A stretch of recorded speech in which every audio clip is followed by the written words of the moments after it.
নমস্কার বন্ধুরা, প্রত্যেক দিনের মতো আজকেরও হাজির হয়ে গেছি নতুন একটা রেসিপি নিয়ে। মাছ তো আপনারা অনেক রকমভাবে বানিয়েছেন, তবে যে কোনো মাছ আপনি এই পদ্ধতিতে একবার হলেও বানিয়ে দেখুন, স্বাদ মুখে লেগে থাকার মতো রান্না তৈরি হবে। এতটাই টেস্টি হয় আমি আপনাদের বলে বোঝাতে পারবো না। একটা স্পেশাল মশলা দিয়ে আজকের আমি মাছটা রান্না করে দেখাবো। আর এই শীতের দুপুরবেলায় যদি মাছের এই রকম একটা রান্না থাকে, আপনার গরম গরম ভাত দিয়ে খেতে কিন্তু জাস্ট অসাধারণ লাগবে। আমি আজকের এখানে রুই মাছ নিয়েছি। আপনারা যে কোনো ধরনের পুকুরের মাছ দিয়ে এই রান্নাটি তৈরি করে নিতে পারেন। তার জন্য দেখুন কিছুটা পরিমাণে মাছ ভালো করে ধুয়ে রেখেছিলাম আগের থেকে। এবারে লবণ আর হলুদ মাখিয়ে মাছটাকে ম্যারিনেট করে নিচ্ছি, ঠিক যেরকমভাবে আমরা মাছ ভাজার জন্য মাছটাকে রেডি করি। এই দেখুন মাছটা আমি রেডি করে নিলাম। এবারে চলে যাই সরাসরি কড়াইয়ের ধারে। প্রথমে কড়াইতে আমি বেশ কিছুটা পরিমাণে সরষের তেল ভালো করে গরম করে নিচ্ছি। আজকে রান্নাটা বানাবো সম্পূর্ণভাবে সরষের তেলে। এবারে তেলটাকে গরম হওয়ার পরে একে একে মাছগুলোকে উল্টে পাল্টে ভেজে নেব। মাছটা যতক্ষণে একটা পিঠ ভাজা হচ্ছে, তার মধ্যে দেখুন আমি এখানে 3টে ছোট বড় আলু নিয়েছি। যেহেতু বলেছি আমি মাছের ঝোল বানাচ্ছি, তো আমি দেখুন এখানে কিছুটা আলুও ব্যবহার করছি। অনেকে আছেন যাদের আলু খেতে অসুবিধা, তো সেক্ষেত্রে আলুটা স্কিপ করে যেতে পারেন, তবে আমি আজকের মাছটা আলু দিয়েই বানিয়ে দেখাবো। কিছুটা আলু দেখুন আমি এখানে কেটে ধুয়ে রেডি করে নিলাম। তার মধ্যে মাছটাও একটা পিঠ ভাজা হয়ে গেছে, তাই এই পিঠটা উল্টে দিলাম যাতে করে আর একটা পিঠ ভালো করে ভাজা হয়। আর পুরো মাছটা ভাজার জন্য আমি লো টু মিডিয়াম ফ্লেমে রেখেই ভেজে নেব, যাতে করে মাছের ভিতরে এবং বাইরের সমস্তটাই একটু লালচে করে কড়া করে ভাজা হয়। তবে অনেকে আছেন যারা মাছ কড়া করে খাওয়া ভাজা পছন্দ করেন না, সেক্ষেত্রে আপনারা নিজেদের মতো করে ভেজে নেবেন এবং একই রকম পদ্ধতিতে বাকি মাছগুলো লো টু মিডিয়াম ফ্লেমে রেখে ভেজে নিচ্ছি। দেখুন বন্ধুরা, এখানে সমস্ত মাছ আমার ভাজা হয়ে গেছে। এবারে একে একে তেল ঝরিয়ে মাছগুলোকে আমি তুলে নেব। এখনও পর্যন্ত ভিডিওটি যদি দেখে থাকেন তাহলে আপনাকে অসংখ্য ধন্যবাদ। আশা করছি আজকে পুরো রেসিপিটি আপনাদের ভীষণ ভালো লাগবে। এবারে কড়াইতে যে পরিমাণে তেল রয়েছে সেই তেলের মধ্যে প্রথমে আমি আলুটাকে একটু ভেজে নেব। এই রকমভাবে ভেজে যদি রান্না করা যায়, দেখবেন আলুগুলো অনেকটাই নরম হয়ে যায় ভাজতে ভাজতে, আর তাতে করে রান্নাটা একদম গামাখা তৈরি হবে। আর এই রান্না তৈরি করতে বেশি জলও কিন্তু দিতে লাগে না, যদি আলুটাকে একটু লবণ দিয়ে ভেজে আর নরম করে রান্না করা যায়। আমিও এখানে অল্প করে লবণ দিলাম, দিয়ে আলুটাকে সমানে উল্টে পাল্টে একটু ভেজে নেব। এতে করে আলুটা অনেকটাই নরম হয়ে যাবে। এবারে আমি এখানে দিয়ে দিচ্ছি, যেহেতু এখন শীতকাল চলছে, শীতকালের একদম কচি কচি ওলকপি। ওলকপি দিয়ে বন্ধুরা এই রকমভাবে একবার হলেও মাছ রান্না করে দেখবেন, স্বাদ মুখে লেগে থাকবে। তো দেখুন এখানে ওলকপিটাকেও কিন্তু আলুর সাথে একটু নাড়িয়ে চাড়িয়ে ভেজে নেব। এবারে আমি ওলকপি আর আলু ভালো করে তেল ঝরিয়ে তুলে নিচ্ছি। এই রকমভাবে বন্ধুরা একবার হলেও কিন্তু রান্না করে দেখবেন। এবারে আমি দেখুন এখানে ছোট্ট ছোট্ট কালো কালো যে বেগুনটা শীতকালেই পাওয়া যায়, ওই বেগুন আমি কিছুটা নিয়েছি। আর কড়াইতে যে অল্প একটু তেল ছিল, ওই তেলের মধ্যেই আমি ভাজবো, আর একটুও তেল আমি এখানে অ্যাড করব না। এবারে দেখুন এখানে অল্প একটু লবণ আর অল্প একটু হলুদ গুঁড়ো দিয়ে বেগুনগুলোকে উল্টে পাল্টে হালকা করে ভেজে নেব। আর এইভাবে দেখুন বন্ধুরা বেগুনটা আমার মোটামুটি ভাজা হয়ে গেছে, আর বেগুনের কালারটা পুরোটাই চেঞ্জ হয়ে গেছে।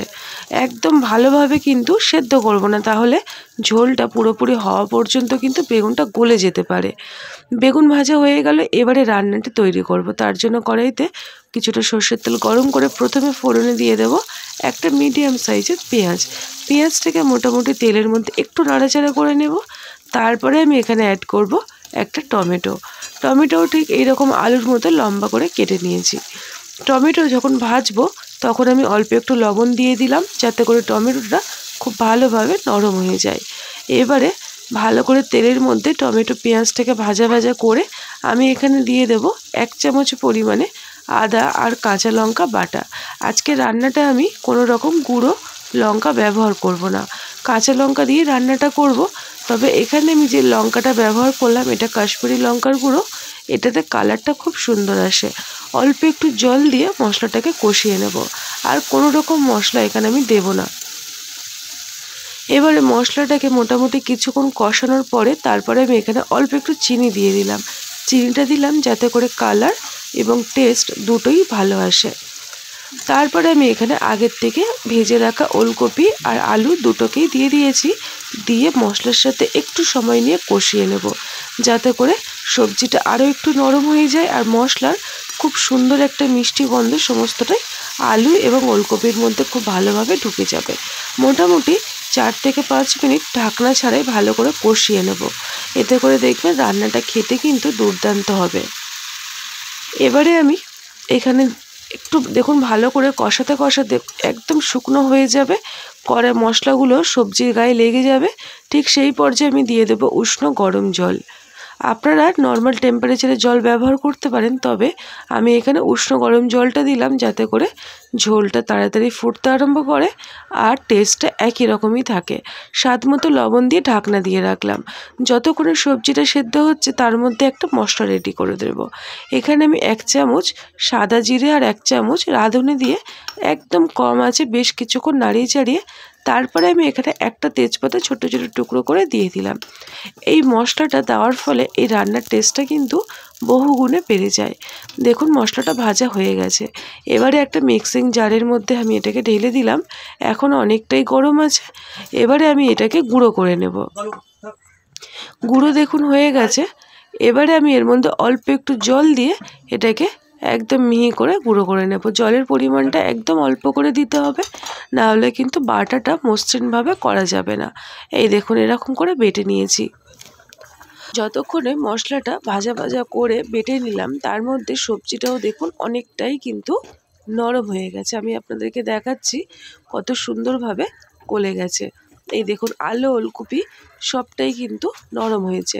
এবারে আমি এখানে আগের থেকে ভেজে রাখা সমস্ত রুই মাছগুলোকে একে একে দিয়ে দিচ্ছি। আমি এখানে আজকে রান্নাটা রুই মাছ দিয়ে বানিয়ে নিচ্ছি। আপনারা কিন্তু মানে কাতলা মাছ বা চারা পোনা বা পুকুরের মাছ দিয়ে করতে পারেন। এবারে মাছ এবং তার সঙ্গে বেগুনগুলোকেও কিন্তু দিয়ে দিতে হবে, এতে করে বেগুনটা একটু নরম হয়ে যাবে কিন্তু গলবে না। আর এবারে আমি এটাকে ফোটার জন্য কিছুক্ষণ রেখে দেব, মোটামুটি মিডিয়াম আছে 3 থেকে 4 মিনিট। তারপরে আমি বন্ধুরা ঢাকনাটা খুলে আপনাদেরকে দেখাচ্ছি। দেখুন মানে আজকে এই মাছের ঝোলের রেসিপিতে কালারটা কত সুন্দর এসছে। আজ সত্যি কথা বলতে দুর্দান্ত হয়। সমস্ত সবজি দেখুন খুব ভালোভাবে কিন্তু নরম হয়ে গেছে, ওলকপিটাও খুব সুন্দরভাবে গলে গেছে। এবারে আমি একদম সবার শেষে ওই মশলাটা এখানে অ্যাড করব। আপনারা এই মশলাটা শিলেও মিহি করে বেটে নিতে পারেন, তবে আমি এখানে মিক্সিং জারের মধ্যে মিক্সারেতে বেটে নিলাম। এবারে এই মশলাটাকে দিয়ে আরও মোটামুটি 3 থেকে 4 মিনিট একটু ফুটিয়ে নেব। নিলেই আজকের আমাদের এই দুর্দান্ত স্বাদের মাছের রেসিপিটি একদম তৈরি হয়ে যাবে। আজকের রেসিপিটি যদি আপনাদের ভালো লেগে থাকে, এই সময় ওলকপি ফুলকপি আপনার বেগুন সবটাই পাবেন। একবার হলেও এই রকমভাবে মাছ রান্না করে দেখতে পারেন। আর এই রকমই নানা রকম মাছের রেসিপি আপনারা আমার চ্যানেলে পেয়ে যাবেন। যদি মনে করেন একবার দেখে নিতে পারেন। আর তার থেকেও কিন্তু মাছের এই আপনাদের থেকে অনেক ভালোবাসা আমি পেয়েছি। মাছের ঝোলেরগুলো আপনাদের অনেক ভালো লাগে, তার জন্য আমি নিজেকে অনেক ধন্য মনে করছি। আপনাদের ভালোবাসা ছাড়া আমার এগিয়ে যাওয়া কখনোই সম্ভব ছিল না বা সম্ভব হবেও না। তাই রেসিপিটি দেখে বন্ধুরা যদি ভালো লেগে থাকে আপনার মতামত আর আপনার ভালোবাসা দিয়ে পাশে থাকবেন। এই দেখুন সবার শেষে আমি কিছুটা পরিমাণে ধনেপাতা কুচো দিলাম, গ্যাসটাকে অফ করে দিলাম, দিয়ে ঢাকনা দিয়ে রেখে দেব।